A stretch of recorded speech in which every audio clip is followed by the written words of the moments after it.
joining me now is someone who knows firsthand what it's like to be inside that submersible. Colin Taylor was on the Titan with his son last summer. Colin, I appreciate you joining us. You actually were able to, you were on the Titan, you went down to the Titanic. What was it like being inside? It's a truly remarkable experience. I took my son down last summer, July of last year, and it was something we'll never forget. It really was. Were you frightened? Was it claustrophobic? Was it, I mean, beyond the extraordinary experience of finally looking out the window and seeing the Titanic? Yeah, I mean, it is a little frightening to get into that submersible and to know that you're going down 2.5 miles. I mean, you have the, literal and figurative weight of the ocean on you. Do you feel pressure? It's the vessel is maintained at 1 atmosphere, so there's no real pressure inside, but there is a sense of pressure, I would say, just being that deep in the ocean. And is it cold down there? It is cold down there. The ambient temperature is close to freezing down there, and the titanium domes on either end, they pick up that cold very quickly.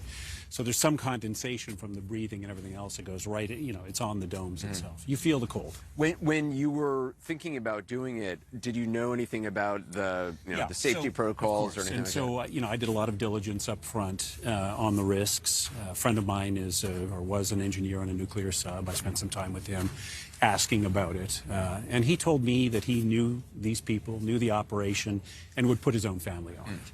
And I spent a lot of time with Stockton talking about, some of the risks that were involved. So I was aware of some of the things that have come up in the media so far. I mean, it's got to be such a bizarre feeling for you now. Oh my gosh! Look. First, I'm heartbroken about what's happened here, and I feel, I'm so deeply saddened for the people on board and their families. It is just I keep utterly thinking about tragic. the father and son on board, and it's just so sad. It keeps reverberating through my brain. But it's horrible. What was communications? Were there comms in terms of, like, you couldn't talk, it was just sending a ping, is that right, to the surface? Yeah, that's right. So, I mean, you're bolted in, as I think you know. At surface level, there is a beacon on board. Actually, my cell phone seemed to be working at surface. I was picking up GPS signals.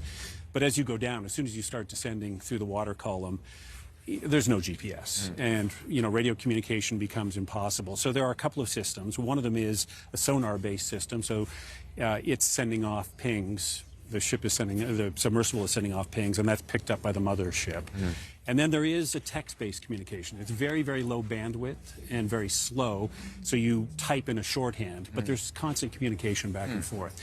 And the mothership is actually trying to guide you and tell you where you are on the way down. It's triangulating your position and trying to figure out how close or not you are to the Titanic. There's no sort of sonar on board? There is sonar on board, but the sonar on board has a range of about 50 to 100 meters. So, we went down for 2.5 hours, hit the bottom, and our pilot, who I think is incredibly skilled, had been studying the currents and the wind and everything at the surface. And so we were very lucky. When we flipped the sonar on, there was the bow of the Titanic 50 meters away. And so we then 50 meters away. 50 meters away. And so we inched up to it, and out of the gloom with the lights of the submersible on, there is the bow of the Titanic, and it just blows your mind.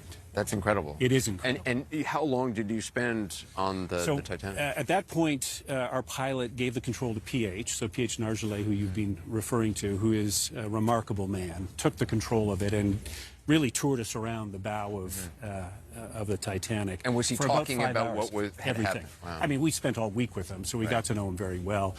But he, for 5 hours, we got all of his knowledge about the Titanic. Yeah. And it was incredible. We did try and make a run for the stern, which is about 600 meters away. We couldn't find it. And then we went for the surface, another 2.5 hour ride out. Yeah. Well, I'm glad you were okay on that, and I appreciate you talking to us tonight. My pleasure. Yeah, I'm sorry it's under these circumstances. I said, Colin Taylor, thank you. Thank you. Up next, the promises OceanGate Expeditions made of adventure and safety before its launch. We'll be right back.